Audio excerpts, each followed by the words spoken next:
Good afternoon. It's Monday, the 26th of August, 2024, just after 1 o'clock. Welcome to UK Column News. I'm your host, Mike Robinson. Joining me by video link, we have Alex Thomson, who's in Slovakia today, and Ben Rubin in London as usual. We're going to get kicked off with censorship and the arrest of Pavel Durov, arrested in France over the weekend. So let's have a look at the details of this. So, as I say, arrested on Saturday evening in Le Bourget Airport in Paris, arrested on the basis of a French search warrant issued by the National Directorate of Judicial Police, placed on a federal wanted list, and the warrant was issued because of his alleged failure to cooperate with the French authorities. This is all about censorship of the Telegram platform, for which he is the CEO and founder. Of course, the accusations, well, terrorism, drug trafficking, complicity in criminal activities, fraud, money laundering, concealment of illegal activities, distribution of child sexual abuse content. We'll focus on that one a little bit in a second, but the potential penalty for this is 20 years in prison. So this is a typical tweet then going out. France is actually going to throw Telegram founder Pavel Durov in jail for up to 20 years for refusing to censor the truth. If this happened to Mark Zuckerberg in Russia, every Western government would be going crazy. The hypocrisy and double standards are astounding. Well, if we just consider the hypocrisy and double standards on the allegations of distribution of child abuse material for a second, it is really off the charts when we consider this headline from the New York Post. Brigitte Macron says her head was in a mess when she dated future French president when he was 15 and she was 40. If she had done this in the UK, if the pair of them had been living in the UK, she would have been literally considered a paedophile. But because the age of consent in France is 15, she is not, apparently. But certainly in the UK, we have seen stories like this over the years: of PE teacher jailed for having intense and passionate affair with female pupil 16, banned from teaching for life. So at 16, within the age of consent, but nonetheless, because she was a teacher, as Mrs. Macron was at the time, was considered to be an abuse of authority, and therefore there were penalties for that. So we put that back on screen for a second. Others, in fact, ending up, although not in prison, ending up on the sex offenders register for having a sexual relationship with a 17-year-old, and a former pupil. Didn't begin the relationship till after the pupil had left the school, but still, because of the issue of abuse of authority, put on the sexual offences register, and so on. So the hypocrisy here is off the charts. But actually, thanks to Ben for this. He reminded me of this NSPCC report looking at child abuse images on the various platforms and calling on Ofcom to take action and the tech companies to take action. And in fact, Telegram isn't even listed on their list. So here's a look at the instances of child abuse images that they discovered, ranked by the NSPCC. Snapchat out in the lead with 44% when they ran this study. Instagram coming second at 12%, Facebook third at 9%, WhatsApp fourth at 5%, and then Kik, I'm not aware of that one, at 5% also. TikTok at 4%, Twitter and X at 3%, and YouTube at 3%. So they didn't even mention Telegram. So when we're talking about hypocrisy, we need to understand where the hypocrisy lies. And Alex, very, very briefly, I mean, my view here is we are existing with a paedophilic leadership, and for them to use sexual imagery as children as an excuse for censorship is beyond hypocrisy. Of course it is, Mike, and the longer we go on, the more we see examples of paedophilic leadership being caught out, not just in politics, but in finance, increasingly in the security state areas as well. And we will go on to see some of the reaction to Durov's arrest soon, where the blatant hypocrisy becomes clearer because Telegram's leadership is singled out for allegedly benefiting from the child abuse here, where no mention is made of Instagram, YouTube, or other of the regime-compliant social media websites. Indeed. So let's bring Molly Rose Foundation on screen, and they, of course, focusing mainly on suicide risks and suicide content on the various platforms. And they were doing an analysis of the Digital Services transparency database. Now, the Digital Services Act is one part of the EU's equivalent of the Online Safety Act. What did they talk about? Well, they were talking about Instagram, Facebook, TikTok, Pinterest, Snapchat, and X. And again, no mention of Telegram in this report. So, to what degree does Telegram feature in reality in terms of this type of content that is considered harmful? The difference between Telegram and these other platforms is that Telegram is used much more by Russia. It's used by Ukraine as well, but it's also used by activists around the Western world much more than these other platforms are. So that might be perhaps the main reason. But then there's this question of whether actually Telegram provides any serious barrier to the security services of various countries. Because is it really an encrypted messaging app? And of course it isn't. We've been making this point for quite a long time now, but just to take a paragraph from this particular article, Telegram clearly fails to meet the stronger definition. He was talking about the definition of encrypted applications for a simple reason. It does not end-to-end encrypt conversations by default. If you want to use end-to-end encryption in Telegram, you must manually activate an optional end-to-end encryption feature called secret chats for every single private conversation you want to have. The feature is explicitly not turned on for the vast majority of conversations and is only available for one-to-one conversations and never for group chats with more than 2 people in them. And this is a very important point because the focus of the Western governments recently has been on end-to-end encryption, but it's mainly the compliant the compliant platforms that use end-to-end encryption or have the capability of using it by default. Then we have this statement, just to mention, the statement from Telegram Messenger themselves. They say Telegram abides by EU laws, including the Digital Services Act.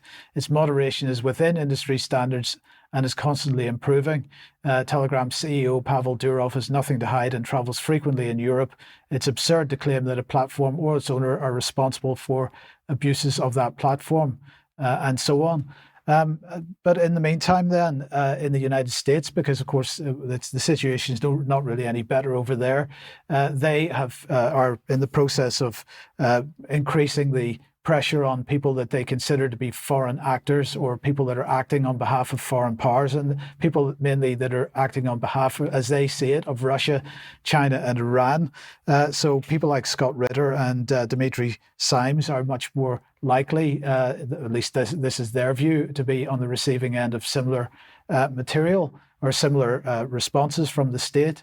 But just coming back to Dimitri for a second, this from Richard: if Telegram can be banned because drug dealers use it to exchange information, then Mercedes should also be banned because they're used to transport drugs. Don't be fooled.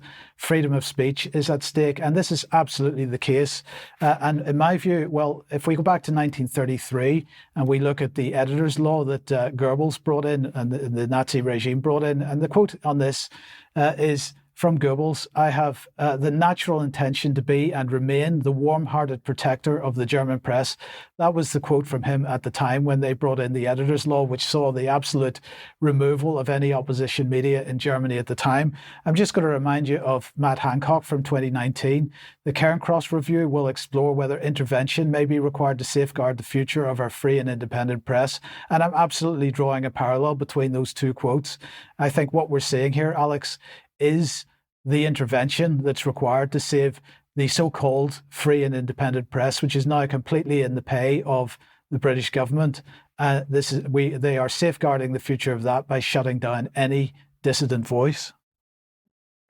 This is a well-known technique, Mike, to qualify a previously previously well understood term with a couple of adjectives. So there was no pretense made that the press was being safeguarded, but the free and independent press. And of course, those adjectives are predefined by the governing clique to mean quite the opposite: those that are controlled by the state and those that follow its line. I apologize in advance for the background noise today. I can't do anything about that, but you'll hear some clattering. But yes, from the Cairncross Review onwards, and go to our censored section on the front page of the website to find more, it was clear that the government and government money was leading the press, that section of it that is controlled by the government, and anything else could just sink. Yes. So you go ahead with your segment on Durov here. Yes, so before we get onto my slides here, in the show notes there will be a couple of pieces which I haven't put a slide together for, indicating that potentially the background to Mr. Durov's arrest was a hobnob with Vladimir Putin in Baku, Azerbaijan, at the tail end of a Central Asia tour of several former Soviet republics, in which Mr. Durov, according to people who've tracked down open source leads, was accompanied by a 24-year-old Dubai-based Slavic lady who specializes in cryptocurrency advice, called Yulia Vavilova. So it looks like this may have been a honey trap. We just don't, that's just a prima facie indication. It would not be the first time that people in the social media and privacy-minded social media world overlapping with the crypto world have been brought to heel in this way with a honey trap. That's just a prima facie lead. So on to what Majid Nawaz says. Now, many of our viewers will know the background from about a decade ago, that Mr. Nawaz was an Islamist, an Islamic extremist in Britain, before reaching an arrangement, I will say neutrally, with the British deep state. So here he tweets in his from his high horse, "I've never set foot on that cesspit of an app called Telegram." And he then levels his accusation, which the quality of the prose is something here. I think this is why Nawaz was nobbled by the British state. He says, "Telegram was definitely used to traffic in underage flesh." Well, Mike, you have just shown that it is not even a blip on the radar compared with regime-compliant social media sites that have oodles of child pornography available and child prostitution. He says that Telegram was definitely used to host snuff films and run cartel operations. Then he pins the tail on the donkey and says, "Is it reasonable to assume," that's a way of avoiding a direct accusation, "that Mr. Durov profited from proceeds of organized crime?" I don't know whether you have a thought on whether it's fair in any way to accuse the CEO of an organization in this way of such things. But I'll just finish the slides from my point. He says that in response to somebody else here on the next slide, that pointing out that other apps may have been used to facilitate crime doesn't answer my crime. Anything like that he calls whataboutery. So this is a term from the world of counterterrorism. If you talk about a particular state or organization and then say, no, other people have done the same thing, you're accused of whataboutery. So, he says here, Mr. Nawaz, that other apps are immune from criticism for the same reason. So clear favoritism going on here. Now, Chris Pavlovsky, the founder of Rumble, a video platform that we no longer use because of reliability issues, but which is in the free media camp, banned in France, at least one EU member state. I think here in Slovakia you can still get it, although they do have a special police force here just to raid people who make what are called pro-Russian comments. So I have to watch my wording even here. Mr. Pavlovsky, who founded Rumble, says that he's just departed from Europe. France has threatened Rumble, and now they have crossed a red line, he says, by arresting Durov for not centering free speech. And he redoubles his stand and says that Rumble will not stand for this behavior. And we are currently fighting our own case, that's Rumble's case, and hope for Pavel Durov's immediate release. Also on the repercussion side, we see this summary that someone has made of just what's happened in the last week or so. UK mass arrests citizens for memes. France arrests founder of Telegram, having previously banned Rumble. Ireland tries to ban mean memes. Brazil forces X to flee the country, as we covered last week. Australia tries to censor X posts.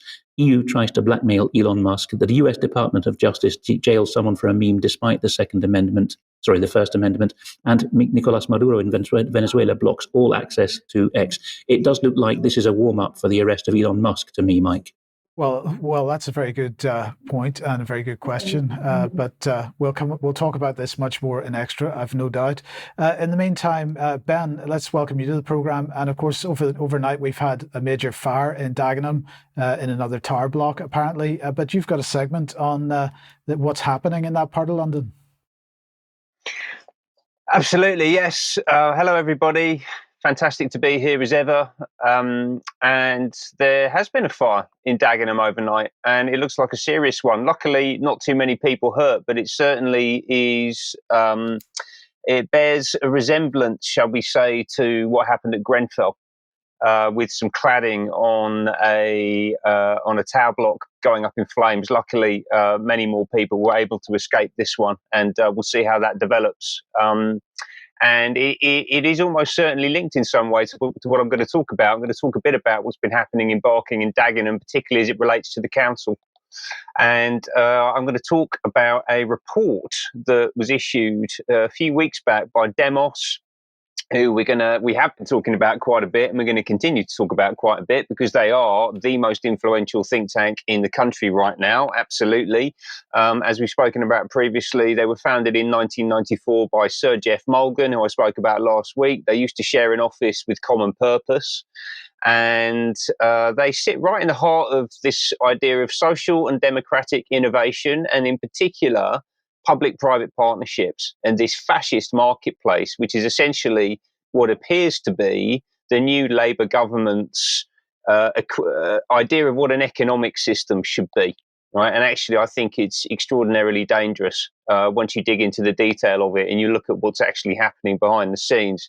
So the report was called "Only We Can Save the State: Lessons from National Government from Public Service Reform in Barking and Dagenham." It was written by this fella, Chris Naylor, who is currently a managing director of a public service consultancy called Inner Circle, and he was actually the chief executive of the London Borough of Barking and Dagenham from 2014 to 2021.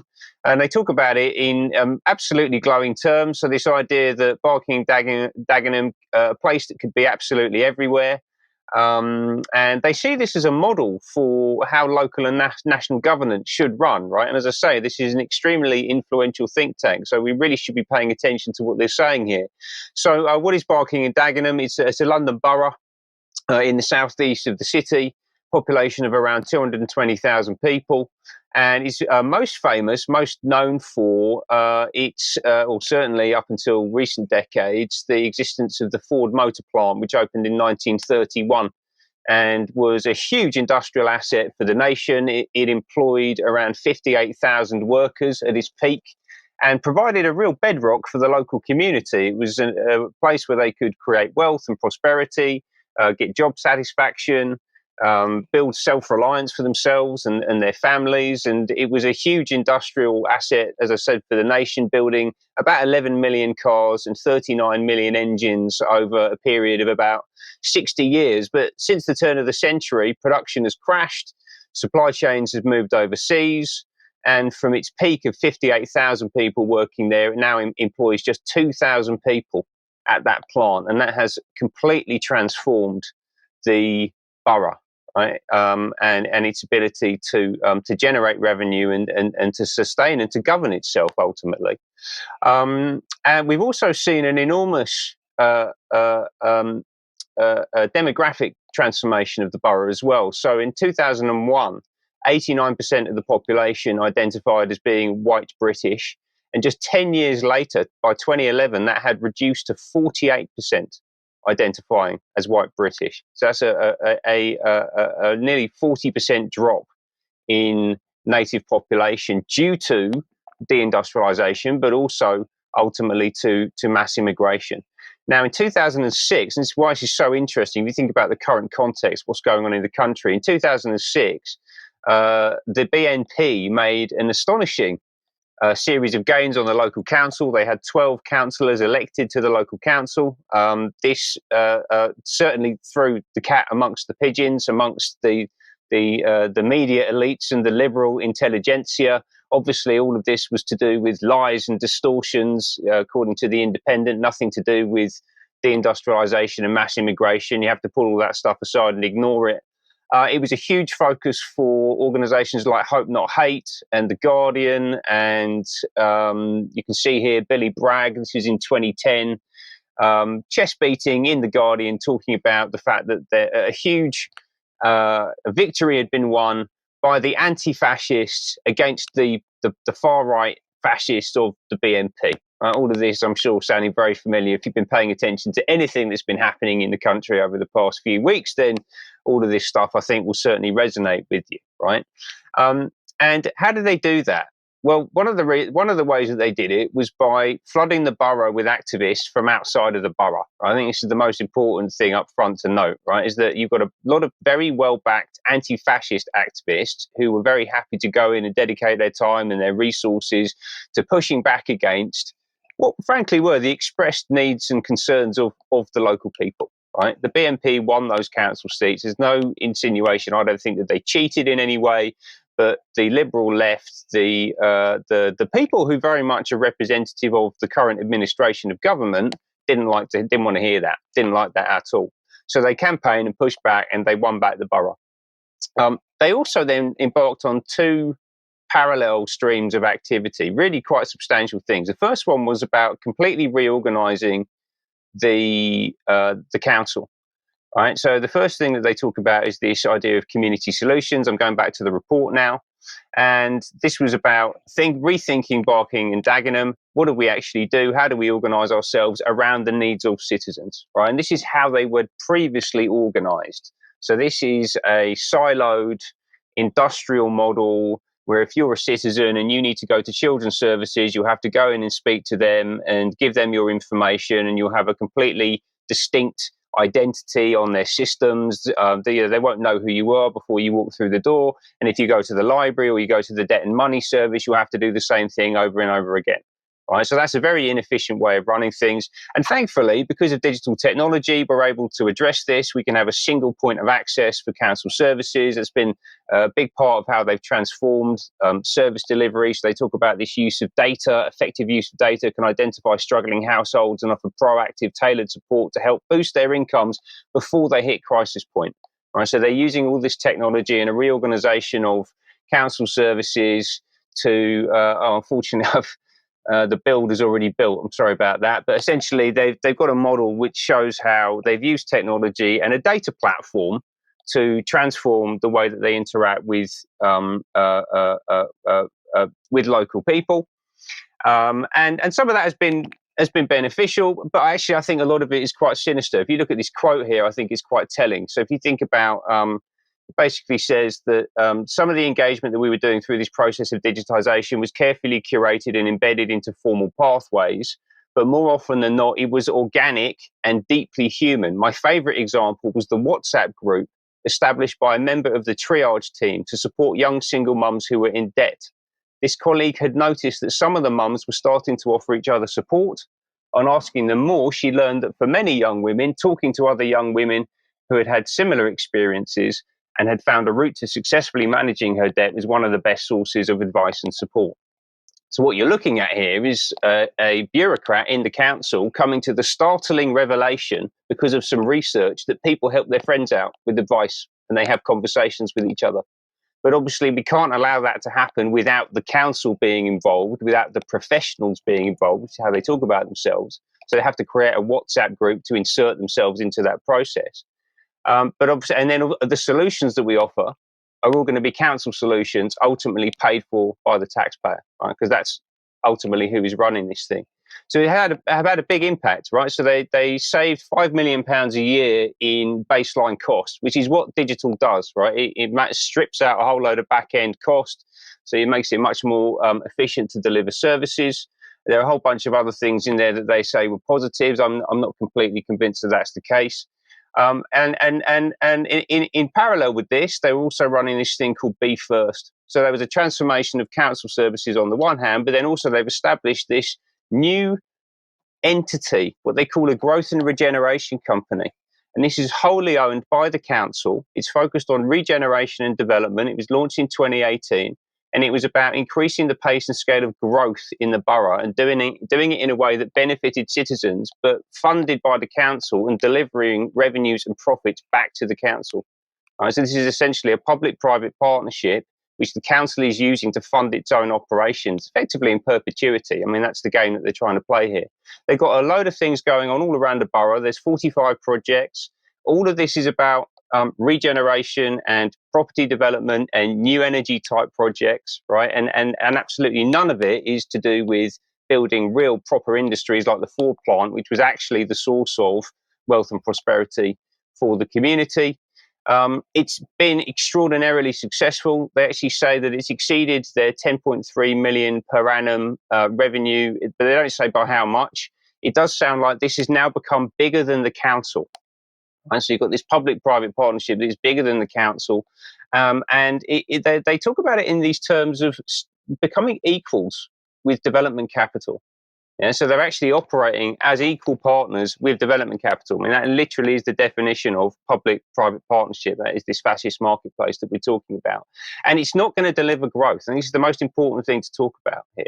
So, and it's not just happening in Barking and Dagenham, it's all around the country. It's also in Waltham Forest, in Walthamstow, near where I am.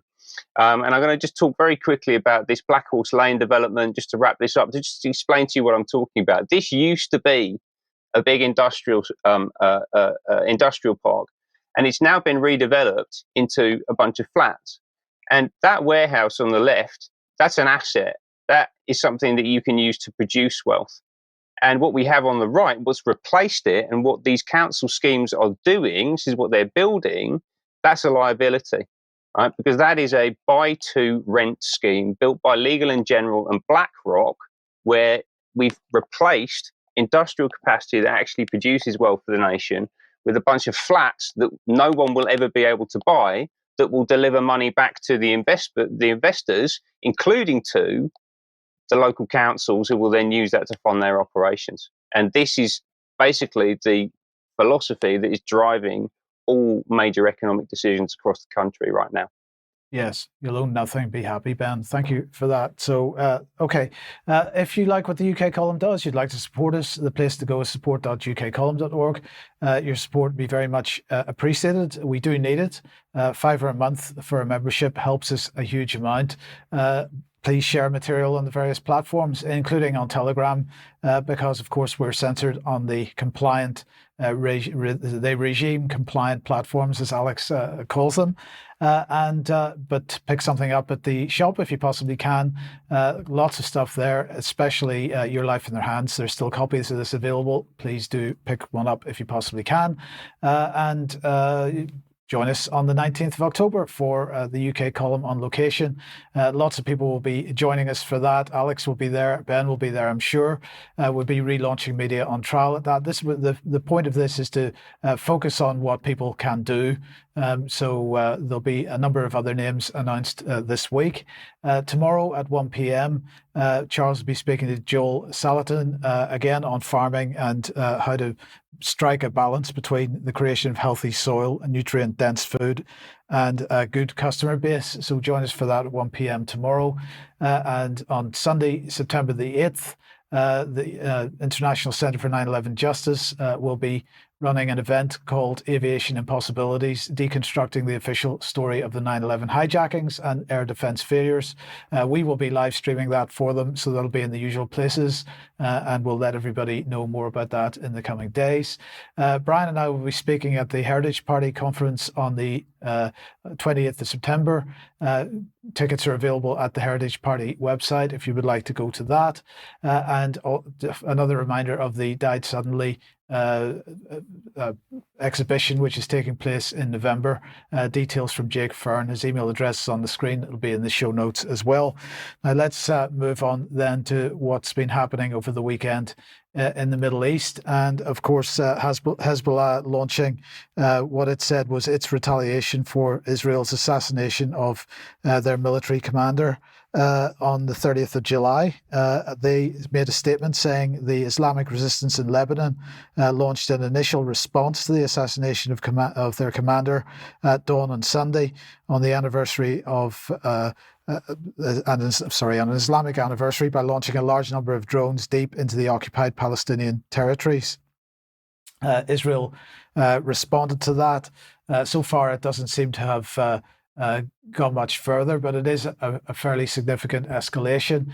The Times of Israel reporting Israel's response: IDF hits Hezbollah launch sites in Lebanon to thwart major attack on central and north Israel is their headline. I'm sure that Vanessa will have much more on this on Wednesday, so I'm not going to go into any more depth on this today. She'll cover this on Wednesday, I have no doubt. In the meantime, in Ukraine, a massive bombardment from Russia today, 15 regions hit by Russia's massive attack using UAVs and missiles. There are casualties. Energy infrastructure was targeted again, according to this tweet, causing emergency power outages. Ukraine urgently needs long-range missiles and allied support to stop this terror. And of course, that tweet coming from someone on the pro-Ukraine side. In the meantime, Russia demanding that the IAEA gets involved as a result of the attempted attack on the Kursk nuclear power plant. So that issue continues to develop. We had a British man killed in Ukraine. This man was working for Reuters, apparently. He's a security consultant. He's ex-British military. We've got his LinkedIn page. His name is Ryan Evans.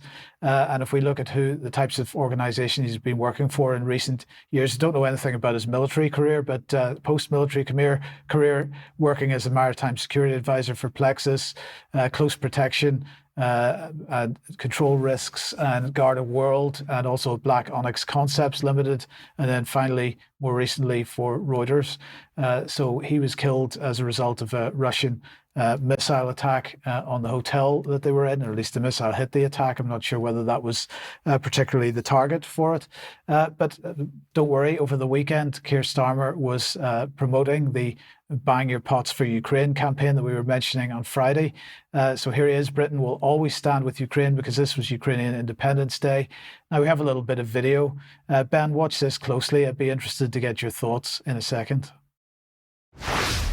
To the people of Ukraine, from the people of Britain, we send you our warmest wishes as you mark your Independence Day. I want you to know that we stand with you for as long as it takes, with whatever it takes, until victory, until a just and lasting peace. Slava Ukraini. So, Ben, what did you notice? Is he doing that funny hand scene that Blair and William Hague that do? Are they all in some kind of club together? Is that what's happening here? That's a very good question. That is a very good question. I don't know the answer to it, but there we go. Okay, so and then finally, then just to mention in passing that the United States Air Forces in Europe have stationed a Global Hawk drone for the first time on English soil. So that has been moved onto RAF Fairford temporarily, they say. This is all about practicing, making sure that there are places they can send this equipment should they need to, should there be some kind of emergency in their normal stations. But Alex, let's come back to you then, and nuclear weapons. The New York Times has picked up on a document which is so classified that it doesn't exist on the internet or even the intranet. It is only in hard copy, and it has been permitted now for the New York Times, which of course is a newspaper of record with privileged briefing rights. They've been permitted to note that the latest development, here risibly called Biden approved, of course he doesn't know what day of the week it is, so he's being told what to approve, but the thing that's new is that Russia, China and North Korea are being regarded as a possible coordinated nuclear threat. So the key paragraph here is that the document called the Nuclear Employment Guidance has, according to an authorized briefing on what's in the document that nobody's allowed to see, says that now US senior strategists need to reckon with the possibility that these three Eurasian powers will launch strikes in a coordinated fashion. It reminds me of when I spoke to Joel Skousen a few years ago. Perhaps Kenny will put the link into the show notes for that. In which Skousen pointed out that even back in Clinton's day, he was leaned upon by the eminence grise of his time in office to amend Presidential Defense Directive 60, PDD 60, similarly classified, so that allegedly the United States since then has gone to an absorb first strike stance. Let all the Eurasian powers in the event of doomsday, Third World War, let them strike America, take out the strategic nuclear forces, and then the ridiculous idea is America will be able to respond. So there's some very deep strategic skullduggery going on here. We also see that Uncle Sam's bark may be worse than his bite now. The US Naval Institute has this very often useful site, USNI News, which is quite frank about crewing issues. And we see that 17 support ships, that is not frontline attack ships, a dozen of which, so the lion's share, are expeditionary supply vessels, the kind you need actually to relieve and restock the war fighting vessels. They could actually just be effectively mothballed, sidelined in the language of the headline, because they don't have the crews. There's only 127 sailors in the US Navy for these categories of ships for every 100 that are needed at sea at any time. There is there's no play here. There's no slack for Roermond, and in any civilian maritime setting, this would not, of course, be tolerated. And the same things happen to the British Navy in a more advanced way, that the crews are constantly being sent back out to sea because there's nobody else really available for the jobs. Meanwhile, in Ireland, allegedly one of the neutral members of the EU, although it's in the EU's military association PESCO, it's of course not in NATO. The Irish Republic is said to be open to buying Israeli drones. Now, the criticism they got during the negotiations over whether they would be in PESCO, which they ended up being, was that Ireland said we mustn't compromise our constitutional and historic neutrality. And they said at the time, we won't be buying any attack equipment for land, sea and air. But this allegedly would go into the category of peacekeeping and other things that Ireland allows itself to do at home and abroad. One has to ask, if these are surveillance drones, who is the target audience? Is it the people of Ireland? Finally, on a military section from me, I apologize that this is just less than a minute in Czech, but it is important to see what's going on here. Petr Pavel, the president of the Czech Republic, the head of state, has weighed in, despite being a landlocked head of state, on the law of the sea. And in this clip, those of you who are watching in video with subtitles will be able to see, and then we'll summarize for you, what he said about the Nord Stream attack, which, although some time ago, continues to dominate geopolitics in Central Europe. Týden Wall Street Journal uvedl, že za útokem na plynovod Nord Stream stojí vlastně ukrajinští vojáci. Údajně vlastně o tom útoku věděl i prezident Zelenský. Byl to podle vás legitimní cíl? Já nemám nějaké usvědčující jasné informace, že by to opravdu byla Ukrajina, kdo za tím útokem stál.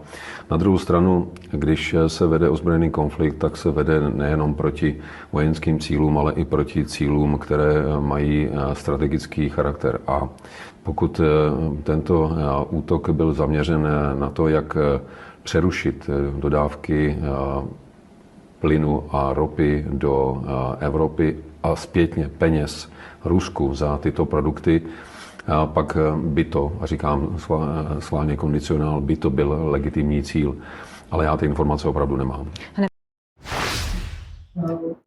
So President Pavel says, I don't know whether Zelensky was in on it or not, because that was what was put to him by the interviewer. But if it was aimed at cutting off Russian oil and gas supplies to Europe, that's a legitimate target. You know, not the head of state or government of any of the Baltic Sea littoral nations, but a landlocked head of state. He's speaking here, I think, from his previous position as the head of NATO's military committee, and indeed perhaps beyond that, as a communist Czechoslovak general, as he then was, an army officer who then moved to general. He's so Atlanticist that there's very little Central European or Czech thinking in his message at all. Yes. Okay. Thanks, Alex. And just to finish off this defence segment, then we'll bring Sir Stephen Lovegrove on, because we were talking about AUKUS last week, and he has now been appointed to AUKUS, to the AUKUS project. So this is from John Healey, our Minister of War. AUKUS won't just bolster our defence and security, but can drive jobs and growth across the UK. So that's great. Sir Stephen has widely respected national security experience. He has a wealth of experience, according to the press release, as the National Security Advisor at the time of the AUKUS announcement in 2021, and as the previous Permanent Secretary to the Ministry of Defence. He's going to lead a piece of work to reinforce the progress and benefits of the AUKUS programme. So this is fantastic stuff. But Alex, very, very briefly, he has a bit of history, particularly with respect to the EU. Yes, a piece of work would be the right term. It's a Whitehall internal phrase for a project. But yes, Lovegrove, was with no notable defence background. He was a wordsmith brought in from the private sector, was put into the very senior civil service, where he managed to champion Black Lives Matter and, as you've alluded to, really cheerlead for the EU at a very senior level. But that's what's expected of these national security advisors. It's a role that postdates my time. Only from 2010 onwards did we have a National Security Council or a National Security Advisor. We've had half a dozen so far, and they've all been extremely political. Yes. Okay, well, let's move on to constitutional issues, Alex.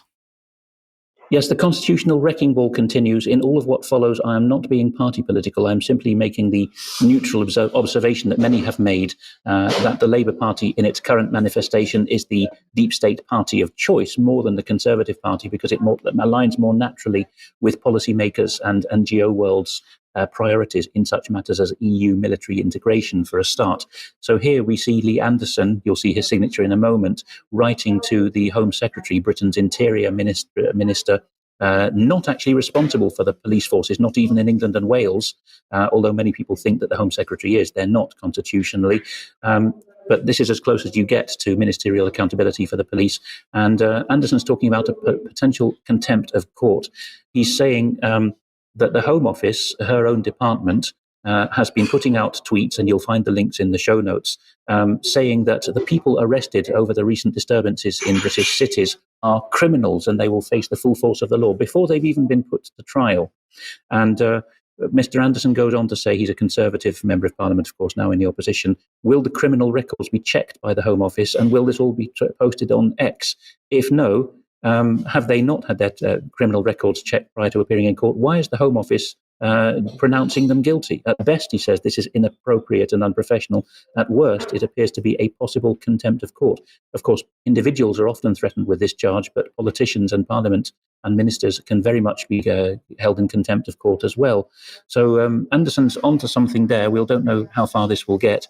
The best written, short vocal summary of this, verbal summary, is by a YouTuber named, or goes by the channel name of History Debunked. And he again provides links, they'll be in the show notes, to the offending tweets, one by the Home Office, so Britain's, or at least England and Wales's Interior Ministry, saying the criminals will face the full force of the law. Another by Merseyside Police for covering Liverpool, one of the worst hit cities in the riots, because of course Southport, where the murders of the little girls occurred, was at the epicenter of this shock. Merseyside Police arrested somebody and filmed it coming back into the country, published the street in which he lives, inviting vigilante attacks on his family, and also set the arrest of him being put in a white Mariah, a police van, to music. That is how far we have sunk, really, in the presentation of interior matters. Presumption of guilt. And we go on to, sorry that this is Telegram, it must be really nasty stuff if I'm presenting Telegram, but you see a lot of political analysis here. We see that the real Prime Minister of Britain, according to Robin Monotti and Cory Morningstar, is Lord Ali. I'm sorry to have to call him Lord Ali, because this is one of these fake lords that we've had in recent years. But we see that Sir Keir Starmer's biggest personal donor has a personal security pass to Downing Street and is pretty much uniquely allowed to host fundraising and donor events in number 10 Downing Street, the political hearts of government. And he's sidled up in particular in his career to female Labour leading lights. He was brought into the Labour Party by Emily Thornberry, of notoriety in the previous decade. Angela Rayner, who's now the Deputy Prime Minister, stayed effectively at his great and favour in New York. And there was also Angie Hunter, ANJI that is, who was Tony Blair's chief people person, who was, brought him into the inner sanctum. So he seems to be the link with Blair, and Blair wanted him to be the appealer to the youth, as it were. He seems to be, running a lot of Labour and hence deep state policy at the moment. This has been reported largely by The Times, although it was first reported, of course, by smaller bloggers. Cronyism accusations swirl around Keir Starmer. The TV mogul Wahid Ali gains access normally reserved for staff and officials. Now then, what's the other scandal going on? Well, Henry Newman, a blogger whose blog will be linked, who's a Whitehall insider, formerly at the Cabinet Office as an advisor, has picked up on this, originally reported by the pro-conservative Guido Fawkes blog. There is a woman named Jess Sargent, a former director of a group called Labour Together, whose unabashed aim is to keep the Labour Party in power. And she's been appointed at the heart of the really most sensitive nexus of the Cabinet Office, which itself is the dark heart of the British government. There is a group there, used to be called Propriety and Ethics Team, PET. It's now ominously called Propriety and Constitutional Group. It owns the Royals, the Privy Council. It decides when ministers have broken the ministerial code, which is a de facto pseudo-constitution for Britain. And it's, as he says, crossing a line, because this is the constitutional guardian for the whole of government. Though this woman will not be sackable, according to convention, if we have another party in government. It's a move towards American-style party political appointments at very high level.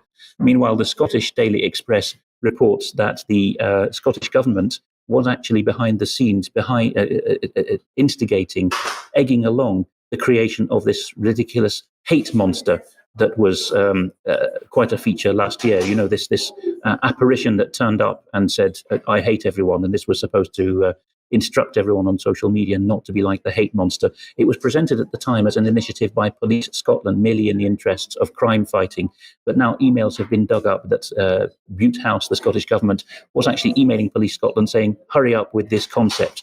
And to top it all, this hate monster was demographically profiled. It was given basically the appearance of what's known in Scotland as a Ned, a young man with a Glaswegian working class accent, just to really lay it on thick that young white working class people from disadvantaged areas are the ones we want, you know, to come down hard on, not well-heeled middle-aged females, for example, regime-compliant people. No, they can never express hatred. It's always the Neds in this case. And now we see that came straight from government.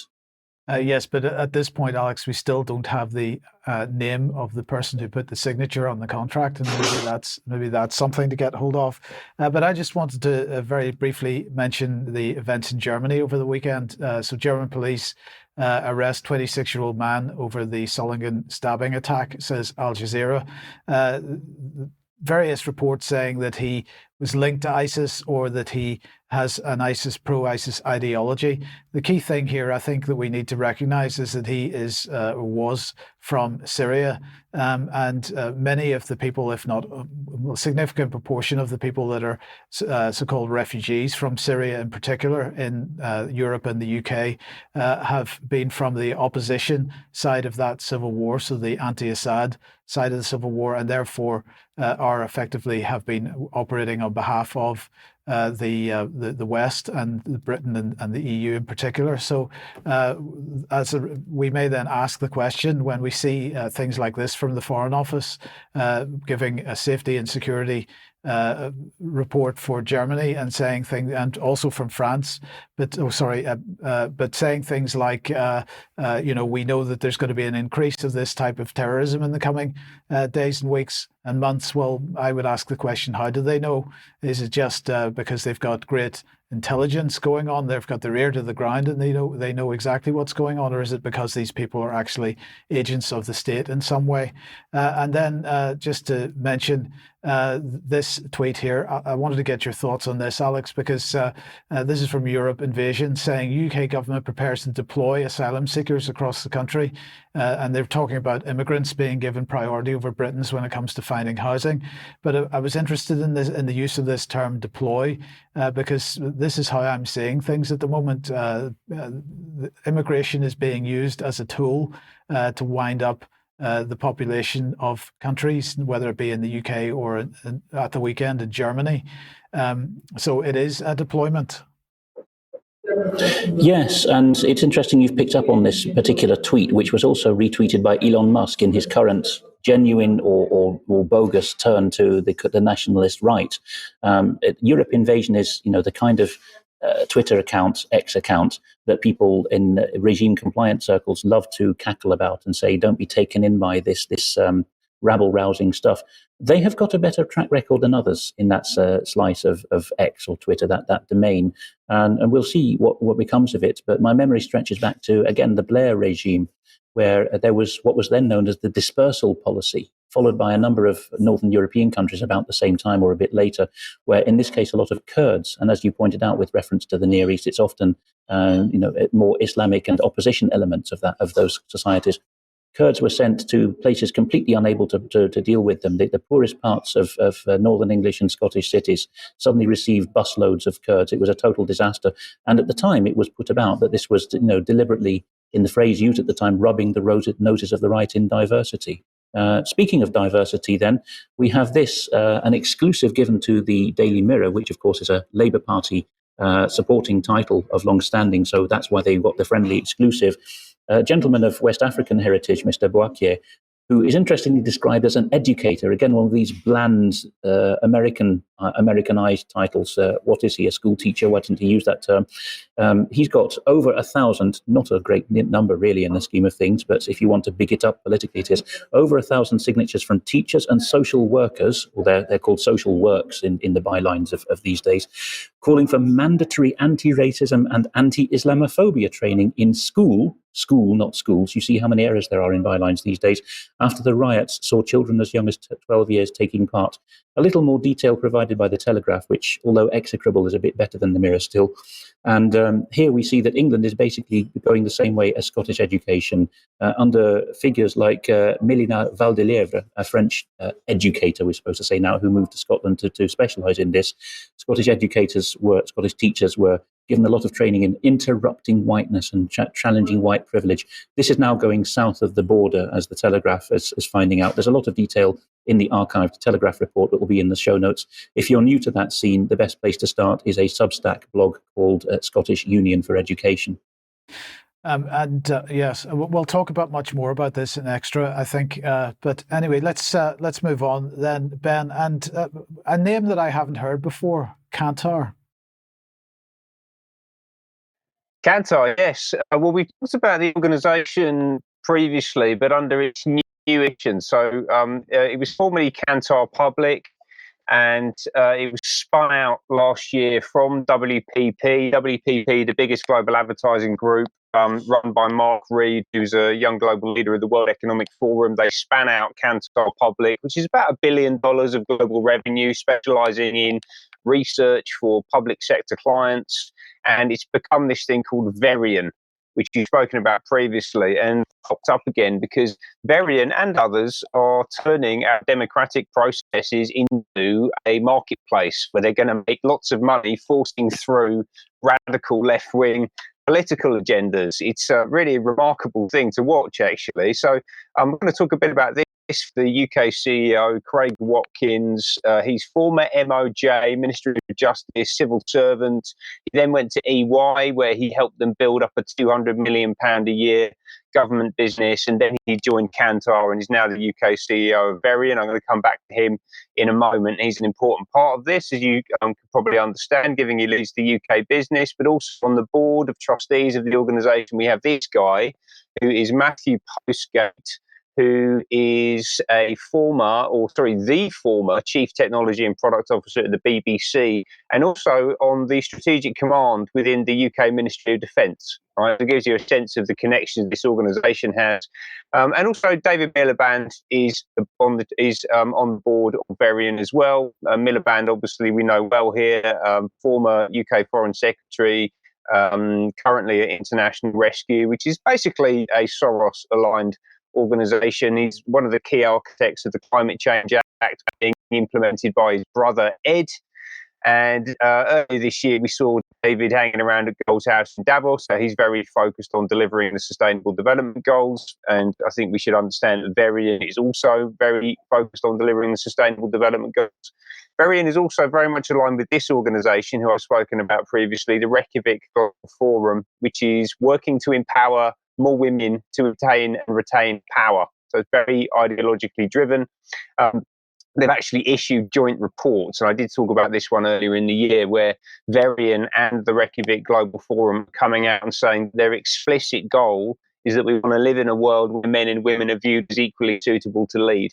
Right? And that is going against the data that they were gathering for that report, which I spoke about back in, I think it was February or March time. So very ideologically driven, and also right at the centre of the European and global political system. So they're actually the official data provider, as we can see here, for the European Parliament. So all of the data relating to the UK elections and polling across the whole of Europe is being done by this organisation, by this company, right? So, they're extraordinarily influential. And they've just launched, and this is what popped up on my radar last week, they've just launched these new UK centres of excellence to support mission-driven government. There's that term again, mission-driven government. I can't even say it, mission-driven government. The Labour Party have got 5 big missions that they're going to deliver. It's going to be a whole of government effort to make this happen. And we're actually going to bring in the private sector to help us out, which is what is happening here. So Craig, let's bring him back up. He was very excited, and he made a statement talking about his delight in announcing these new 7 centres of excellence, which will bring together the 3 varying pillars of our multi-methods technical expertise. I'm sorry for the corporate nonsense jargon, but this is how these people speak. They're also excited about the ability to bring the UK citizen into the heart of participatory decision-making, right? Crucially, so this is sortition, this is democratic innovation, this is what they're doing, as well as our policy and subject matter experts. Right, so you've got policy experts who are coming up with the ideas, and they're then going to use these participatory decision-making processes to get the citizens to go along with. Right, they're going to be paid to do it. This is a private company operating in a public-private marketplace. The people that are going to be paying them are central, local, regional government. Right, this is the client ultimately for this stuff. And if we could just pop back to that slide quickly, we can see at the bottom here that it says that they're going to be bringing these clients the latest innovations from across the globe. This is about introducing new ideas, new technologies, new ways of doing things from across the globe into the UK using these democratic processes, or actually not very democratic processes. The way they talk about them is democratic, but I think it's quite the opposite, to be honest with you. So here's the copy for they're talking about the Centre for Mission Delivery. I won't read out the whole thing, but you can see that at the top of the bullet point list there, it says evidence-based iterative policy design and behavioural science. Behavioural science is nudge. That's the behavioural insights team. That's David Halpin. That's Cass Sunstein.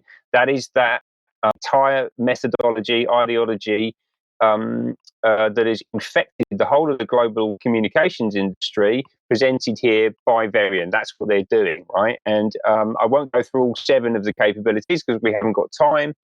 But I'll just talk about a couple. The first one here is the Centre for Value for Money. So apparently we have to pay an international corporation to come in to help our public servants understand whether what they're doing is value for money or not.